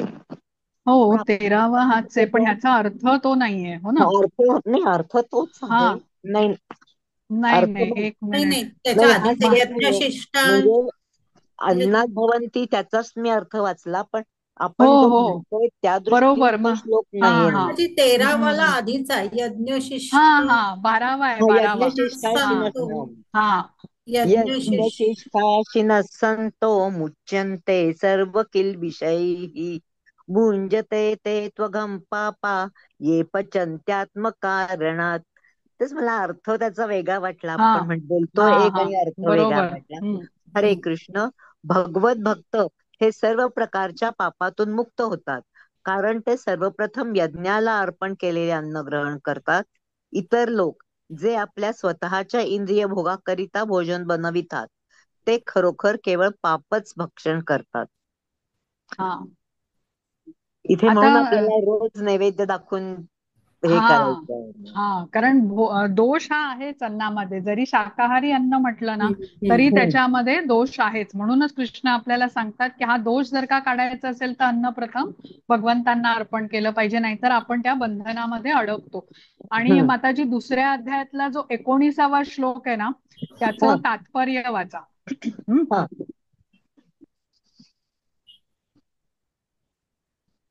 दुसऱ्या अध्यायातला 19वा. हा 19. हा हम्म. य एनं वेत्ति हन्तारं ना. हो हो य एनं वेत्ति हन्तारं यश्चैनं मन्यते हतम् उभौ तौ न विजानीतो नायं हन्ति न हन्यते. ज्याला वाटते की जीवात्मा हा मरणारा आहे किंवा तो मारला जातो, तो अज्ञानात आहे, कारण जीवात्मा मारित नाही किंवा मारलाही जात नाही. तात्पर्य: जेव्हा एखाद्या शरीरधारी जीवाला प्राणघातक शस्त्रांनी दुखापत केली जाते, तेव्हा त्या शरीरातील आत्मा मारला जात नाही हे समजून घेतले पाहिजे. पुढील अनेक श्लोकांवरून कळून येईल की जीवात्मा हा अत्यंत सूक्ष्म असल्याने कोणत्याही भौतिक शस्त्राने त्याची हत्या करणे शक्य नाही, आणि त्याच्या आध्यात्मिक स्वरूपामुळे तो मारलाही जाऊ शकत नाही. ज्याची हत्या होते किंवा ज्याची हत्या झाली असे समजले जाते, ते केवळ शरीरच असते.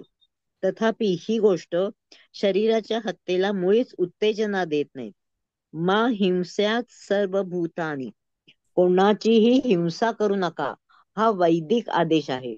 तसेच जीवात्मा मारला जात नाही ही समजूत पशुहत्येलाही प्रोत्साहन देत नाही. कोणत्याही शरीराची अधिकाराविना हत्या करणे हे निंदनीय आहे.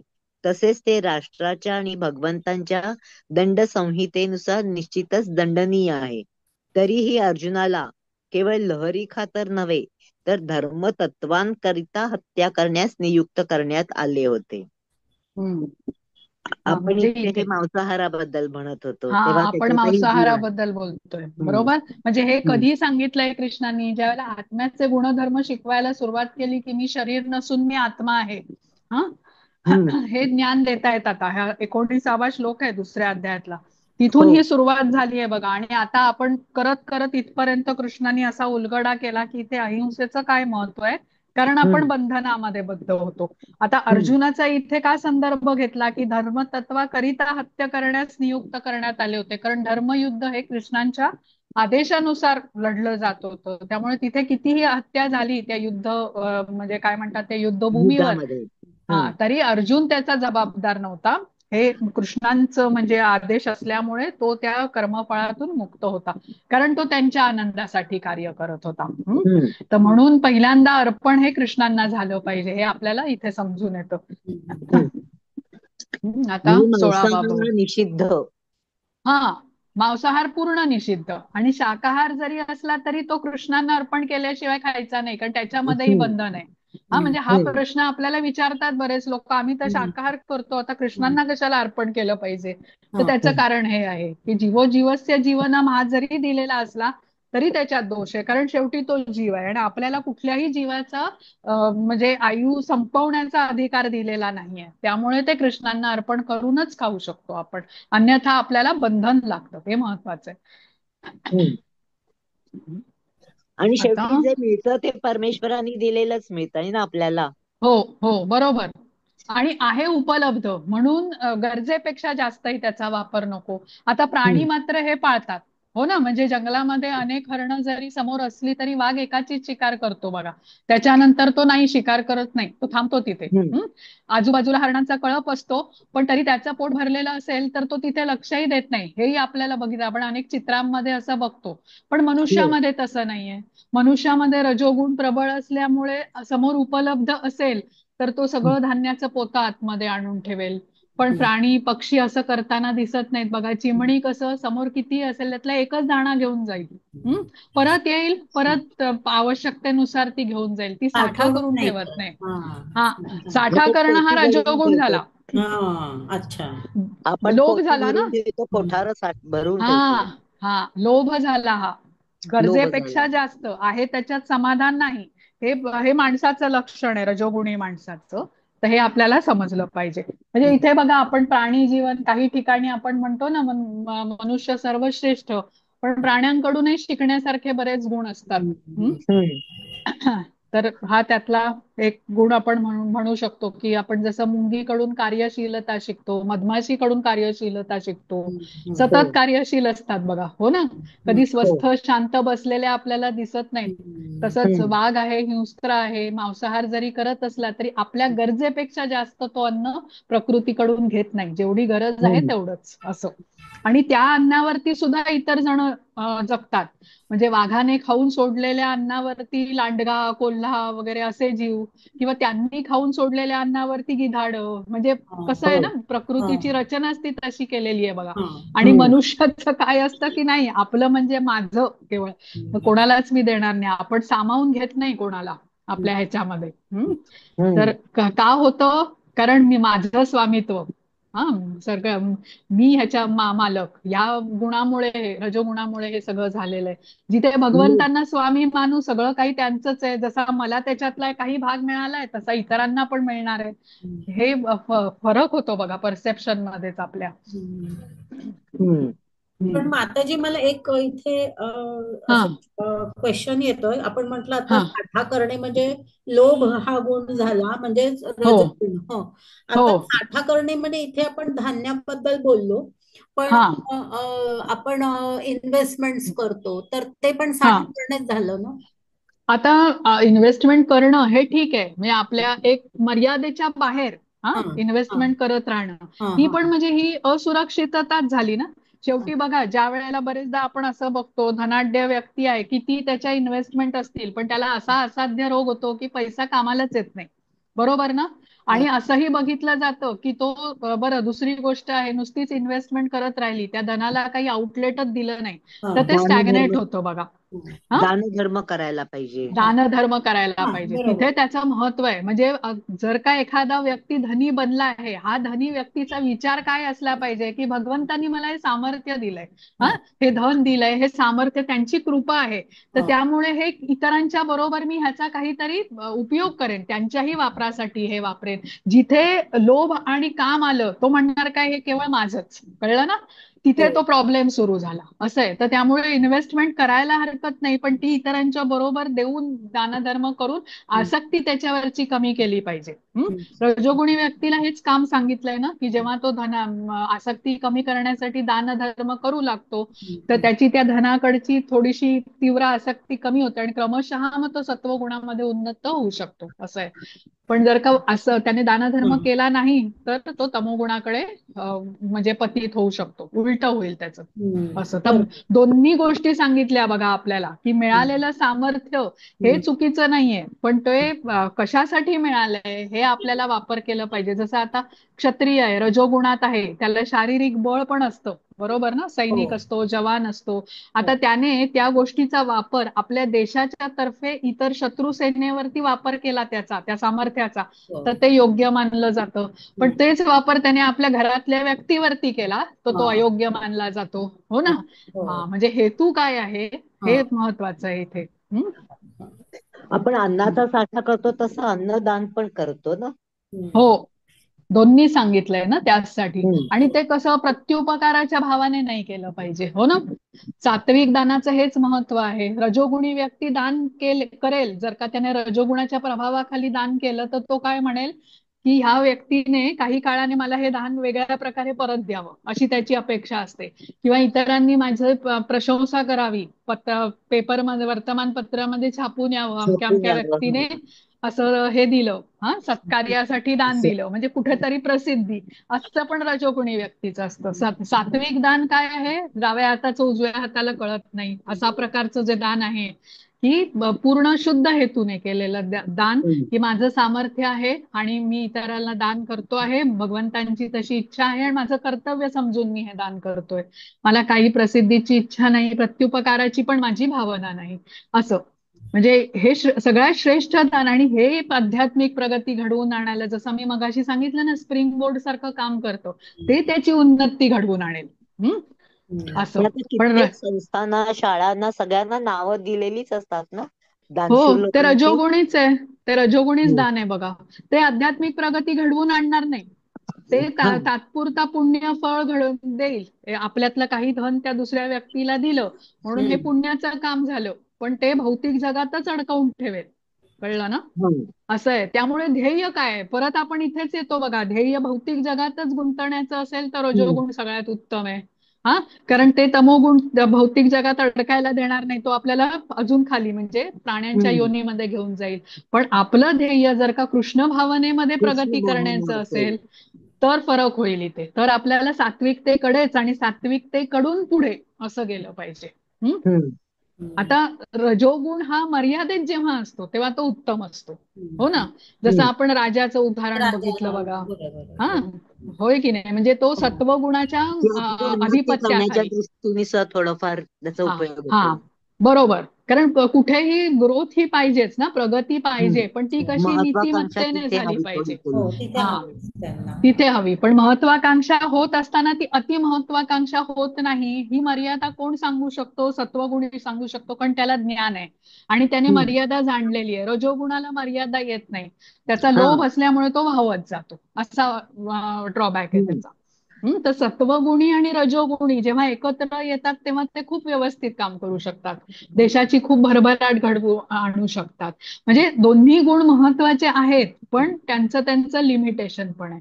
पण ध्येय कुठे आहे? जर का भौतिक जगामध्येच गुंतवायचं एखाद्याचं ध्येय असेल तर मग रजोगुण आहेच उत्तम. ते सांगितलेलंच आहे त्यांनी, की परत परत तो व्यक्ती जन्म घेणारच भौतिक जगात, कारण त्याच्या असंख्य कामना आहेत आणि त्या पूर्ण करण्यासाठी त्याला जन्म इथे घ्यावाच लागणार आहे.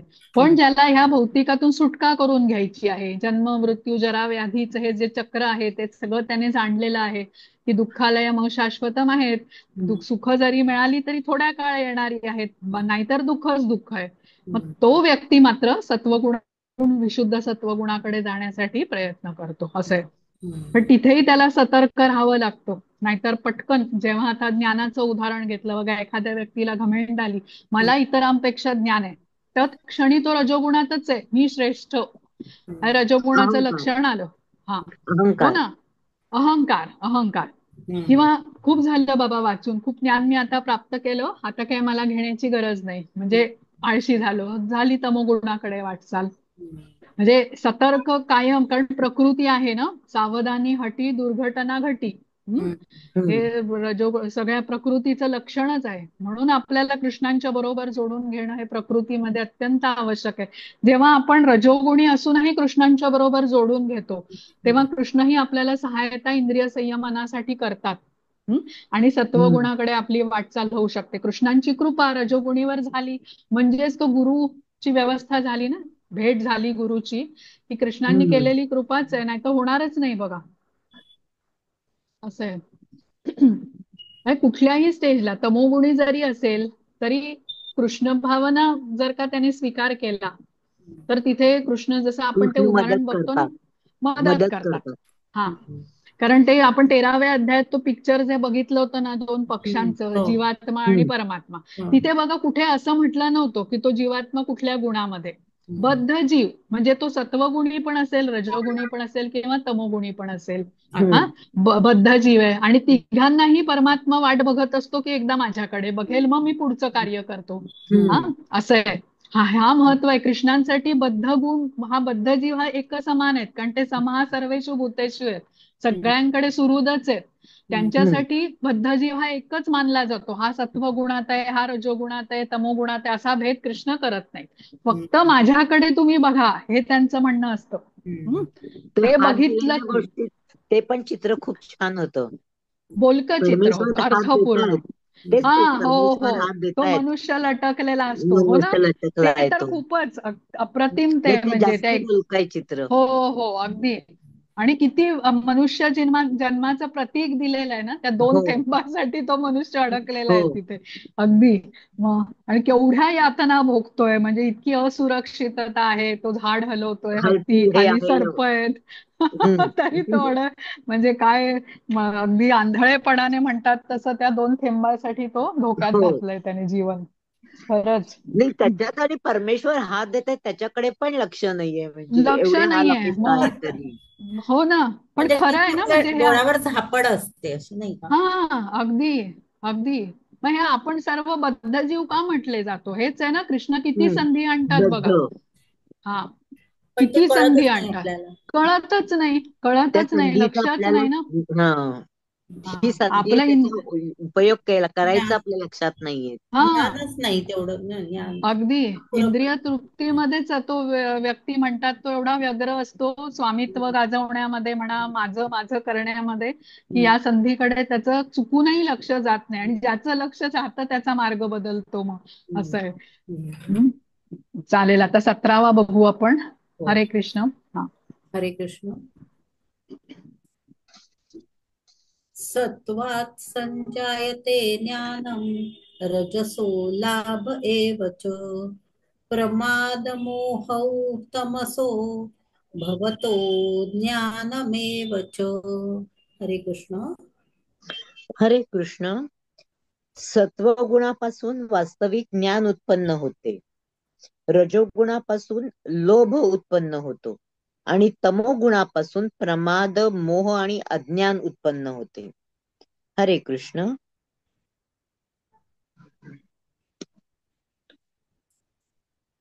इथे त्यांनी एकेका वाक्यात सगळं व्यवस्थित हे दिलं, त्याचं हम्म. शॉर्ट सार म्हणतो तसं. हो हो, ज्ञान हा, उत्पन्न.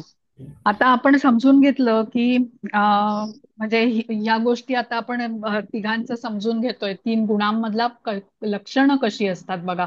सत्वगुणापासून ज्ञान उत्पन्न होतं, रजोगुणापासून लोभ, आणि तमोगुणापासून प्रमाद, मोह आणि अज्ञान. आता इथे महत्वाचं काय आहे की रजोगुणी आणि तमोगुणी सत्वगुणापर्यंत प्रगती करू शकतात, हे महत्वाचं आहे. त्यासाठी त्यांनी कृष्ण भावनेत स्वतःला जोडून घेतलं पाहिजे आणि भक्तीच्या नियामक तत्वांचं त्यांना पालन केलं पाहिजे. रोज भगवद्गीता, श्रीमद भागवतम याचं पठण करणं त्यांना आवश्यक आहे. म्हणजे गुरूंच्या आज्ञेनुसार तसं वागणं आणि आचरण करणं हे आवश्यक आहे. तेव्हा मात्र त्यांची प्रगती होऊ शकते. तर थोडंसं आपण ह्याच्यातलं ना तात्पर्य वाचूया 18व्या श्लोकामधलं. हम्म. 18व्याचं पूर्णच तात्पर्य वाचाल माताजी? पूर्णच वाचू का? बर. हा, पूर्ण वाचा. हा. हरे कृष्ण. आधुनिक संस्कृती ऐकू येत आहे ना व्यवस्थित? हो हो हो, येत आहे. आधुनिक संस्कृती ही जीवांसाठी फारशी हितावह नाही, म्हणून त्यांच्यासाठी कृष्ण भावनामृतांचा विधी सांगण्यात आला आहे. कृष्ण भावनेद्वारे समाजामध्ये सत्वगुणाचा विकास होईल. जेव्हा सत्वगुणाचा विकास होईल तेव्हा लोक वस्तूंना यथार्थ रूपामध्ये पाहू शकतील. तमोगुणी लोक हे पशुवतच असतात आणि म्हणून ते वस्तूंना यथार्थ रूपामध्ये पाहू शकत नाहीत. उदाहरणार्थ, तमोगुणाच्या प्रभावामुळे ते जाणू शकत नाहीत की प्राण्यांची हत्या केल्याने पुढील जन्मी ते त्याच पशुकडून मारले जाण्याची शक्यता आहे. लोकांना वास्तविक ज्ञानाचे शिक्षण नसल्यामुळे ते बेजबाबदार होतात. हा बेजबाबदारपणा बंद करण्यासाठी सामान्य लोकांमध्ये सत्वगुणांचा कसा विकास करता येईल याचे शिक्षण देण्यात यावे. त्यांना जेव्हा सत्वगुणाचे शिक्षण देण्यात येईल तेव्हा त्यांना वस्तूंचे यथार्थ ज्ञान झाल्यामुळे ते विवेकी बनतील. अशा रीतीने लोक सुखी आणि वैभवशाली होतील. बहुसंख्य लोक जरी सुखी आणि समृद्ध झाले नाहीत तरी काही टक्के लोक जर कृष्ण भावनेचा विकास करून सत्वगुणात स्थित झाले तरी संपूर्ण जगभर सुखशांती नांदण्याची शक्यता आहे. अन्यथा जर जग रज आणि तमोगुणाच्या आहारी गेले तर शांती आणि समृद्धीची शक्यताच राहणार नाही. रजोगुणामध्ये लोक लोभी होतात आणि त्यांच्या इंद्रिय तृप्तीच्या लालसेला अंतच नसतो. आपण पाहू शकतो की मनुष्याकडे जरी पुरेसा पैसा आणि इंद्रिय तृप्ती करण्याची पुरेशी साधने असली तरी सुद्धा त्याला मनःशांतीही लाभत नाही किंवा सुखही लाभत नाही. रजोगुणामध्ये स्थित असल्यामुळे मनुष्याला मनःशांती किंवा सुखप्राप्तीची शक्यताच नाही. जर त्याला खरोखर सुखी व्हायचे असेल तर त्याच्याकडे असणारा पैसा त्याला मदत करू शकणार नाही. त्याला कृष्ण भावनेच्या अभ्यासाद्वारे स्वतःची सत्वगुणाप्रत उन्नती करणे आवश्यक आहे. रजोगुणी मनुष्य हा केवळ मानसिक दृष्ट्याच दुःखी असतो असे नव्हे तर त्याचा कष्टप्रद असतो. आपली प्रतिष्ठा राखण्याकरिता पुरेसा पैसा मिळवण्यासाठी त्याला अनेक युक्त्या आणि योजना कराव्या लागतात. हे सारे कष्टदायकच असते. तमोगुणामध्ये लोक मूर्खच बनतात. आपल्या परिस्थितीमुळे निराश झाल्याने ते नशा उत्पन्न करणाऱ्या व्यसनांचा आश्रय घेतात आणि अशा रीतीने अधिकाधिक पतित होत जातात. त्यांचे भविष्यकालीन जीवन फार अंधकारमय असते. हरे हम्म. कृष्ण. हरे कृष्ण. म्हणजे इथे हम्म. आपल्याला समजतं बघा की हम्म. रजोगुणी आणि तमोगुणीला निराश होण्याची गरज नाहीये. सत्वगुणापर्यंत तो प्रगती करू शकतो जर का हम्म. त्याने आध्यात्मिक गुरूंचं मार्गदर्शन घेतलं आणि त्याप्रमाणे आपल्यामध्ये तसे बदल घडवून आणले तर. अन्यथा जर का तो म्हणजे काय म्हणतात ते स्वतःहून प्रयत्न जर का त्याने केले नाहीत, काय म्हणतात ते मुद्दामून, तर हम्म. मात्र त्याची वाटचाल मग अधोगतीकडेच होणार आहे. आणि रजोगुणाचं लिमिटेशन आपण बघितलं, इंद्रिय तृप्तीची पुरेशी साधनं असली तरी तो अशांतच राहतो आणि अशांत मन मग कायम दुःखीच असतं आणि इंद्रिय तृप्तीचीच अनेक योजना ते करत राहतं. त्यामुळे कर्मबंधनामध्ये अधिकाधिक तो गुंततच जातो. आणि तमोगुणामध्ये म्हणजे अज्ञानाने निरर्थकच कामं करत असतात, व्यसनांचा आश्रय घेतात. त्यामुळे त्याचं जीवन तर अंधकारमय भवितव्यच आहे त्याचं. तो निश्चितपणे पशुयोनीमध्ये जातो हे आपल्याला कळलं. आता हा श्लोक पण रजोगुणामध्ये खूप एक महत्वाचा आहे. प्रश्न हा. आला की हो. एक रजोगुणामध्ये जरी मनुष्य आहे तरी हा. त्याला आपली उन्नती करून घेण्याकरता कृष्ण हा. भावनेकडे वळण्यासाठी सुद्धा काहीतरी कारण लागत असेल ना. हो, म्हणजे आता कारण हे जे लागतं म्हणजे मनशांती, समजतं ना. हा, बघा आता जेव्हा मनशांती सुरुवात, लाभत नाहीये. हा, मनःशांती लागत नाहीये. पण आपण काय म्हटलं, रजोगुणी व्यक्ती कामनाने बद्ध आहे, बरोबर ना. हो. कामना घेऊन तो जातो कुठे मागायला? देवतांकडे, बरोबर. हम्म. हो. देवतांकडे जेव्हा जाऊ लागतो तर प्रथम तो देवतांना सगळं अर्पण करतो, देवतांकडून लाभही प्राप्त करतो. हे आता कुठेतरी त्याची देवतांवरती श्रद्धा असते. ते आपण कुठल्या तरी बहुतेक 4थ्या किंवा 7व्या अध्यायात बघितलंय की अप्रत्यक्ष यज्ञ रीतीने तो कृष्णांचं पूजन करत असतो. हा श्लोक यज्ञ आहे बघा. करत असतो. हो, हा, यज्ञावरती आहे ते, यज्ञ करत असतो. यज्ञावरती आहे. हा, आणि जरी हम्म. देवतांची पूजा करतोय तरी अप्रत्यक्षपणे कृष्णांची पूजा करतोय. कारण त्याला हे अल्पज्ञानी म्हटलंय बघा त्या श्लोकामध्ये त्यांना, की हे हम्म. लोकांना निश्चितपणे देवता कोण, भगवंत कोण हे माहिती नसतं. त्यामुळे तो देवतांची पूजा करत असतो. पण असं करता करता करता करता कुठेतरी त्याचा संपर्क, म्हणजे त्याला ज्ञानाशी संपर्क होतो आणि त्याला हे कळतं की देवतांच्या पेक्षा श्रेष्ठ कृष्ण आहेत. हा. मग तो कृष्णांकडे जातो. तिथे जाऊन तो आपल्या इच्छा मागू लागतो आणि असं करता करता मग त्याला समजतं की आता मला कृष्णांच्या बद्दल प्रेम उत्पन्न झालंय, मला आता कृष्णांकडून काही नकोय, पण मी त्यांना देऊ इच्छितो. मी त्यांना आणि आता देव. हे निष्काम कर्माच्या स्टेज पर्यंत तो म्हणजे उन्नत तो होतो. सेवा करायला त्याच्याकरता तिकडे हा, वळू म्हणजे शकतो. बरोबर. म्हणजे पहिला सकाम कर्मी असतो. आता ही जी रजोगुणाची स्टेज आहे तो सकाम कर्माची स्टेज आहे. केवळ मला हवं आहे लाभ हम्म. प्राप्ती. मग सकाम कर्म टू सकाम कर्म योगी कृष्णांच्या हम्म. बरोबर जोडून घेतो, लाभ मागतो आणि त्यातले काही कृष्णांना देतो. योग झाला. त्यामुळे सकाम कर्म योगी. आणि मग मला काहीच नको, मला तुमच्याबद्दल प्रेमापोटी मी ही सगळी सेवा करतो, म्हणून सकाम कर्म योगी टू निष्काम कर्म योगी ही त्याची प्रगती होते. पण हम्म. ह्याच्यामध्ये अनेक जन्माचा फरक आहे, असं आहे. हम्म. आणि ही सगळी कशी होते? गुरूंच्या मार्गदर्शनाखालीच होते. कुठेतरी त्याला हे ज्ञान मिळतं, कृष्ण कृपा करतच असतात. पण पहिली गोष्ट सकाम कर्म ते सकाम कर्म योगी हा जो बदल झाला ना त्याच्यामध्ये, तिथेच कृष्णांची कृपा झाली बघा. नाही तर मग तो सकाम कर्मीच राहणार, फक्त तो हम्म. कृष्णांकडे वळणार नाही, असं आहे. आणि रजोगुणातून परत तमोगुणामध्ये जायला त्याला वेळ लागतच नाही, हो ना. मागितलेले लाभ प्राप्त नाही झाले तर त्याला क्रोध पण येतो, आणि क्रोधामध्ये मनुष्य आंधळा होऊन काही बुद्धिनाशच होतो ना त्याचा. आणखीन हो. असं कृत्य करतो की तर त्याला शिक्षा भोगावीच लागते मग. म्हणजे हे सगळं आपापसात खूप जोडलं गेलेलं आहे थोडक्यात. पण तरीही म्हणजे त्याला हे आहे, चान्स आहे. असं नाही की रजोगुणी आहे आणि तमोगुणी आहे तर त्यामुळे त्याला उतरत्या दिशेनेच त्याचा प्रवास आहे, असं नाहीये. तो ऊर्ध्व प्रगती निश्चित करू शकतो, आणि हम्म. ज्ञान घेतल्याने मात्र करू शकतो. आता हे संपर्कात येणं, म्हणजे भगवद्गीतेच्या हा, तेच संपर्कात म्हणलं येणं की हे संपर्कात येणं हा एक म्हणजे तो खूप अलौकिक मोठा. क्षण आहे त्याच्या बाबतीतला. अगदी अगदी अगदी. कारण आता समजलं ना, जसं आता बघा हम्म. आपल्याला एखादं काही रोग होतो, काहींना बघा चक्कर येते, काहींना ऍसिडिटी होते, आपण डॉक्टरकडे जातो. डॉक्टर आपल्याला समजावून सांगतात ना की हे असं केल्याने हे असं होतं. आपल्याला अगदी पूर्ण ज्ञान जरी मेडिकलचं समजलं नाही तिथे, तरी हे साधारण समजतं की कशामुळे होतंय हे. म्हणजे हा ऍसिडिटी करता आपण हे खाऊ नका म्हणून सांगून जर का आपण ते पथ्य पाळलं तर कळतो फरक हा, झालेला. बरोबर. तेच आहे इथे. म्हणजे आपण हे ज्ञान जेव्हा घेतो त्याप्रमाणे बदल घडवून आणतो. काही गोष्टी करण्याचं आपण टाळतो आणि काही गोष्टी मुद्दामून करतो. ते इथे हम्म. सांगितलंय. भगवद्गीता श्रीमद भागवतम मुद्दामून वाचायला पाहिजे रजोगुणी लोकांनी, आणि जप हम्म. केला पाहिजे नियमितपणे. पण त्यांचं जर का ते म्हणजे काय म्हणतात ते थोडंसं इथे कंट्रोल त्यांनी ठेवला तर ते हे सगळं करू शकतात. पण त्यांचं कुठे ना लक्ष कायम मला मिळणाऱ्या लाभाकडे असतं. त्यामुळे म्हणतात ना ते की 1 तास 1.5 तास मी इथे दिला, माझं व्यवसायात केवढं नुकसान होईल त्या 2 तासामध्ये, असा त्यांचा विचार असतो. त्यामुळे ते पटकन येत पण नाहीत, पण तरी नाही, कालांतराने प्रतिभा येऊ लागतात. सांभाळण्याकरता सुद्धा त्यांना किती कष्ट करावे लागतात हे पण हा, त्यांनी आता या हो तात्पर्यामध्ये ना. दिलंय. मग किंवा प्रतिष्ठा रजोगुणी व्यक्ती, राखण्याकरता. पुरुषाची पत्नी जर का कृष्ण भावनेत असेल, तोही त्याच्या दृष्टीने काय म्हणतात तो बेनिफिट इन डिस्गाईस आहे बघा. कारण ती त्याला ना भोजन खायला घालते कृष्णांना अर्पण केलेलं, आणि त्याच्या मग ह्याच्यामध्ये वर्तनामध्ये बदल घडून येतो. हे सगळं हम्म. प्रसाद खाल्ल्याने होऊ शकतं ना. तमोगुणी आणि रजोगुणी जेव्हा कृष्णांचा प्रसाद खातात तेव्हा त्यांना रुची वाटू लागते कालांतराने.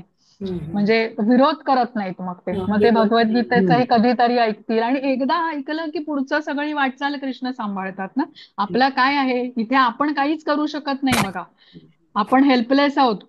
रजोगुणी आणि तमोगुणीला कृष्ण भावनेचं ज्ञान उपलब्ध आहे, पण त्याने ते घेणं ही त्या त्या आत्म्याची काय म्हणतात ती त्याने केलेली ती कृती आहे. आपण नाही आणि ते देऊ त्यांनीच ती शकत. करायला हवी असं आहे. हा, त्यानेच ती करायला हवी. आपण करून ते होत नाही. आपण प्रार्थना करू शकतो कृष्णांना की हे आहे, पण ते प्रत्यक्षात त्या व्यक्तीने केलं पाहिजे ना, ती संधी उचलली पाहिजे, असं आहे. हम्म. आणि एकदा उचलला, आपण तर भागवतम मध्ये तर म्हटलं की एकदा हरे कृष्ण जो व्यक्ती म्हणतो तर कृष्ण त्याचं पूर्ण दायित्व घेतात. अहो, एवढी विलक्षण गोष्ट आहे. हे तर कुठे भौतिक हो. जगात होतच नाही. माता पण करू शकत नाही आपल्या पुत्रासाठी. हा, मग हे केवढं विलक्षण आहे की पुढचे कसा त्याचा जन्म, पुढे तो कसा कृष्ण भावनेत उन्नत होईल, हे सगळं दायित्व कृष्ण घेतात. आणि पुढे त्याने प्रगती केली तर मग जो आपण 66वा श्लोक 18व्या अध्यायातला, सर्व धर्मान् परित्यज्य माम एकम शरणम व्रज अहम त्वाम सर्व पापेभ्यो मोक्षयिष्यामी मा शुचि, सगळेच पाप मी नाश करेन, एवढं त्यांनी वचन दिलंय. पण आता आपणच घेत नाही, याला ह्याच्या पलीकडे काय म्हणजे आता, हो ना. हीच तर भौतिक जगाची व्यथा आली, तो लटकलेला माणूस आणि ते 2 थेंब मधाचे. त्याच्या पलीकडे खरंच काही नाहीये बघा. सगळं त्यांनी दिलंय, फक्त आपलं लक्ष तिथे जाण्याची वेळ आहे. ती झाली जर का, मग कर्मधर्म संयोगाने तो लक्ष गेलं आपलं, तर मग पुढची वाटचाल आहे, कठीण आहे, पण तरी अशक्य नाही, हे नक्की. हम्म. हा, आता 19वा बघू नये, हा 18वा, हाही खूप महत्वाचा श्लोक आहे. हरे कृष्ण. ऊर्ध्व गच्छन्ति सत्त्वस्था मध्ये तिष्ठन्ति राजसाः जघन्यगुणवृत्तिस्था अधो गच्छन्ति तामसाः. हरे कृष्ण. हरे कृष्ण. सत्वगुणी मनुष्य क्रमशः ऊर्ध्व गतीने उच्चतर लोकांमध्ये जातात. रजोगुणी मनुष्य पृथ्वी लोकातच वास करतात आणि जे निंद्य तमोगुणात स्थित आहेत त्यांचे नरक लोकात अधपतन होते. हरे कृष्ण. हरे कृष्ण. बघा इथे भवितव्य काय स्पष्टपणे सांगितलंय. ऊर्ध्वम गच्छन्ति सत्वस्ता, स्वर्गलोक इत्यादीची ह्यांना प्राप्ती होते. रजोगुणी मनुष्य इच्छा आहेत तर त्यामुळे परत परत तो इथेच येतो. आणि जे तमोगुणामध्ये आहेत त्यांचं नरक लोकामध्ये पतन होतं. आता आपण हे जाणून घेतलं की आधुनिक व्यक्ती जो आहे, आधुनिक समाज जो आहे, हा मुख्यतः रजोगुणी आहे. आणि रजोगुणी कार्य कसं असतं, सुरुवातीला आनंद पण अंततः दुःख देणार आहे. स्त्री पुरुष यांच्यातलं आकर्षण याचं मुख्य कारण म्हणजे रजोगुण आहे. आणि तरुण पिढीतले जे लोक आहेत बघा, काही काळासाठी ते एकत्र येतात, ते सुख मिळतं त्यांना, पण ते नंतर त्यांच्या दुःखाचं कारण होताना होतं. आणि हे आपण अशी अनेक उदाहरणं बघत असतो. तर रजोगुणी पैसा कमवताना अतिलोभापायी आपली तब्येत पण गमवून बसतो, म्हणजे दुःखच आहे. तमोगुणी अज्ञानच आहे, सगळीच निरर्थक कार्य करत असतो. आत्ताही त्याची कार्य निरर्थक असतात आणि भविष्यासाठीही ते निश्चितपणे दुःख देणारी असतात, जसं व्यसन वगैरे इत्यादी आहे. त्याच्यासाठी योग्य नाही, कुटुंबासाठीही हितावह नाही, पण तरीही पितात. मग मूक प्राण्यांना ते त्रास देतात, हत्या करतात. हे सगळं अज्ञानामुळे झालेलं आहे. सत्वगुणी यापेक्षा वेगळा आहे. तो ज्ञान घेतो, त्यामुळे तो विवेकाने वागतो. कृष्ण भावनेचं ज्ञान घेऊन तो आचरण करू लागतो आणि त्याची अनुभूती पण तो घेतो. एक शांत समृद्ध जीवन तो जगू शकतो आणि पुढे क्रमशः उन्नती होऊन आता इथे म्हटलंय तसं उच्चतर लोकांमध्ये जातो. रजोगुणीचं मन अशांत असतं, पुरेसं धन असलं तरी लोभ असतो, सुख समाधानी राहत नाही, मन शांत नसतं, ज्ञान ग्रहण करायला त्यामुळे योग्य परिस्थिती नसते. पण जर का त्याने ज्ञान घेतलं, थोडंसं दान इत्यादी केलं, तर मग तो पृथ्वी लोक ते स्वर्गलोक, स्वर्गलोक ते पृथ्वी लोक, हे त्याच्या चक्कर सुरू असतात. कृष्ण भावनेचं ज्ञान कसा व्यक्ती बघा हळूहळू ग्रहण करतो. आता कोणी म्हटलं 18 दिवसांचा भगवद्गीता समजून घेण्याचा वर्ग मी केला म्हणजे मला भगवद्गीता समजली, असं होत नाही. त्याच्यासाठी वेळ द्यावा लागतो, अभ्यास असतो, आपल्याला नियमितपणे श्रवण पठण हे करावं लागतं. मग रजोगुणी हाच विचार असतो ना त्याचा, की रोज मी श्रवण पठण केलं तर माझ्या व्यवसायाचं नुकसान होईल, त्याचं काय, केवढं नुकसान होईल माझं. तर अशा सबबही तो देतो. म्हणजे समोर आलेली संधी कृष्ण भावनेमध्ये जोडण्याची त्याने जर का निवड केली तर त्याची भौतिकाकडची अनासक्ती मग हळूहळू म्हणजे वाढत जाईल. अन्यथा भौतिकाकडे त्याचं आकर्षण तर आहेच आणि भौतिकामध्ये राहिल्याने परिणामी तो दुःखी पण असतो. म्हणजे कृष्ण भावनेचं ज्ञान प्राप्त करून घेण्यासाठी सत्वगुण ही पात्रता आहे. आणि त्यासाठी श्रीला प्रभुपाद आपल्याला हे कळकळीने सांगतात की तुम्ही कृष्ण भावनेमध्ये जोडून घ्या आणि मगच सत्वगुणाला पार पाडून जो विशुद्ध सत्वगुणापर्यंत तुम्ही प्रगती करू शकता. विशुद्ध सत्वगुण हा कसा आहे, स्थिर आहे. स्थिर म्हणजे काय, ह्याच्यात बदल घडून येत नाही. बघा, सत्वगुण आहे, रजोगुण आहे आणि तमोगुण आहे. आपण आधी मागच्या वेळेला एक श्लोक वाचला होता ना, या तिन्ही गुणांमध्ये वर्चस्वाची स्पर्धा सतत सुरू असते. एकमेकांकडे आपल्याला खेचत असतात हे गुण. कुठलाही व्यक्ती सत्वगुणामध्ये स्थिर राहू शकत नाही. तो कधी रजोगुणात जाईल, कधी तमोगुणात जाईल. कारण हे प्रकृतीचं तसं तसं हे अरेंजमेंटच आहे. पण विशुद्ध सत्वगुण म्हणजे या तीन गुणांचा जो वरचा गुण आहे किंवा जी गुणातीत अवस्था आहे ही स्थिर अवस्था आहे. विशुद्ध सत्वगुणातून माणसाचं पतन होऊ शकत नाही. आध्यात्मिक जगात येतो विशुद्ध सत्वगुण. म्हणून एकदा तिथे पोचलं की मग आपण परत या भौतिक जगामध्ये आपल्याला परतावं लागत नाही. तर ह्याचा आपण पाहिजे तर तात्पर्य वाचूया का? आणि मग थांबूया. आज पुढचे 19 पासून आपण पुढे करूया मग पुढच्या वेळेला. वाचता मग. हो. हा हरे कृष्ण. त्याचा अर्थ पण वाचते मी. तो आधी वाचला होता पण परत एकदा. सत्वगुणी मनुष्य क्रमशः ऊर्ध्वगतीने उच्चतर लोकांमध्ये जातात. रजोगुणी मनुष्य पृथ्वी लोकात वास करतात आणि जे निंद्य तमोगुणात स्थित आहेत त्यांचे नरक लोकात अधपतन होते. या श्लोकात प्रकृतीच्या 3 गुणातील कर्माचे परिणाम अधिक विस्तृतपणे सांगण्यात आले आहेत. स्वर्गलोकांचा समावेश असलेल्या उच्चतर लोकांच्या मालिकेमध्ये अत्यंत उन्नतावस्थेतील जीव वास करतात. ज्या मात्रेमध्ये सत्वगुणाचा विकास होतो त्यानुसार जीवांना या मालिकेमधील विविध लोकांची प्राप्ती होऊ शकते. या लोकांमध्ये सत्यलोक किंवा ब्रह्मलोक हा अत्युच्च लोक आहे आणि या ब्रह्मलोकामध्ये ब्रह्मांडातील आदिजीव ब्रह्मदेव वास करतात. आपण पूर्वीच पाहिले आहे की ब्रह्मलोकातील अद्भुतकारक जीवनाचे अनुमान करणे कठीण आहे. परंतु या प्रकारचे उन्नत जीवन सत्वगुणामुळे आपल्याला प्राप्त होऊ शकते. रजोगुण हा एक प्रकारचे मिश्रण आहे. तो सत्वगुण आणि तमोगुणाच्या मध्यभागी आहे. मनुष्य हा सदैव शुद्ध नसतो, परंतु तो जरी पूर्णपणे रजोगुणामध्ये स्थित असला तरी तो या पृथ्वीवर केवळ एक राजा किंवा धनवान मनुष्य म्हणूनच राहतो. परंतु गुणांच्या मिश्रणामुळे त्याची अधोगतीही होऊ शकते. या पृथ्वीवरील रजोगुणी किंवा तमोगुणी लोक यंत्रांच्या साह्याने बळेच उच्चतर लोकांमध्ये जाऊ शकत नाहीत. रजोगुणी पुढील जन्मात वेडा बनण्याचीही शक्यता असते. या ठिकाणी कनिष्ठ गुणाचे तमोगुणाचे वर्णन जघन्य असे करण्यात आले आहे. तमोगुणाच्या वृद्धीचे परिणाम अत्यंत धोकादायक आहेत. भौतिक प्रकृतीमधील हा अत्यंत कनिष्ठ गुण आहे. मानव योनीच्या खालोखाल पक्षी, पशु, सरपटणारे प्राणी, वृक्ष इत्यादी 80 लाख योनी आहेत आणि तमोगुणाच्या विकासानुसार मनुष्याची या अधम योनीप्रत अवनती होते. या श्लोकामधील तामसाहा हा शब्द अत्यंत महत्वपूर्ण आहे. तामसाहा हा शब्द जे लोक उच्चतर गुणाप्रत प्रगती न करता निरंतर तमोगुणातच राहतात त्यांचा दर्शक आहे. त्यांचे भवितव्य अत्यंत अंधकारमय असते. तमोगुणी आणि रजोगुणी मनुष्यांना सत्वगुणाप्रत उन्नत होण्याची संधी आहे व ही संधी म्हणजे कृष्ण भावनामृत होय. परंतु जो या संधीचा लाभ घेत नाही तो निश्चितपणे कनिष्ठ गुणातच राहील. हरे कृष्ण. हरे कृष्ण. बघा आता इथे स्पष्टपणे भवितव्याचे परिणाम सांगितलेले आहेत आणि तसंच सत्वगुण हा काय म्हणतात ती पात्र आहे. रजोगुणाचं लिमिटेशन पण सांगितलेलं आहे की रजोगुणी मिश्रण असल्यामुळे तो तमोगुणापर्यंत त्याची वाटचाल होऊ शकते, हे आपल्याला समजलेलं आहे. आणि तमोगुणामधल्या व्यक्तीला जर का त्याने म्हणजे काय म्हणतात ते अतिलोभापायी किंवा जघन्य गुण म्हटलेले आहे ना, हम्म. तमोगुणाच्या वृद्धीचे परिणाम धोकादायक असतात. कारण एकदा खालच्या योनीमध्ये गेला की परत त्याला मनुष्य योनी मिळून मनुष्य परत विकासाची योनीपर्यंत. संधी कधी मिळेल याचं काहीच हे नाही.